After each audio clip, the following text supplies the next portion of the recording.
দুনিয়াতে 50-60 বছর বেঁচে থাকার জন্য এসে কখনো মানুষের কাছ থেকে অন্যায়ভাবে 2 টাকা নেবেন না, কারো হক মেরে খাবেন না, কখনো চুরি করে খাবেন না, সুদ ঘুষের ধারেও যাবেন না।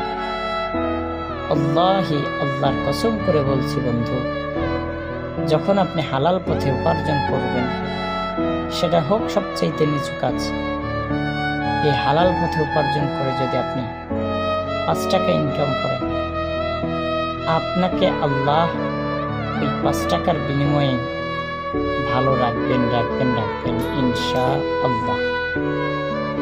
আর হারাম পথে যদি বন্ধু আপনি 50,000 কোটি টাকা ইনকাম করেন, আপনি ইনকাম করার পর দেখবেন রাত্রিবেলা আপনার ঘুম হারাম, 2 চোখে ঘুম নেই। সামান্য একটা উদাহরণ, মসজিদের ইমাম 5,000 টাকা 10,000 টাকা বেতন পায় এবং একজন সরকারি চাকরিজীবী বেতন পায় 50,000। আপনি দুজনকে জিজ্ঞাসা করবেন যে ভাই আপনি কেমন আছেন? সরকারি চাকরিজীবীকে জিজ্ঞাসা করবেন ভাই আপনি কেমন আছেন? ইমাম আপনার প্রশ্নের শোনার আগে আপনাকে বলবেন আলহামদুলিল্লাহ।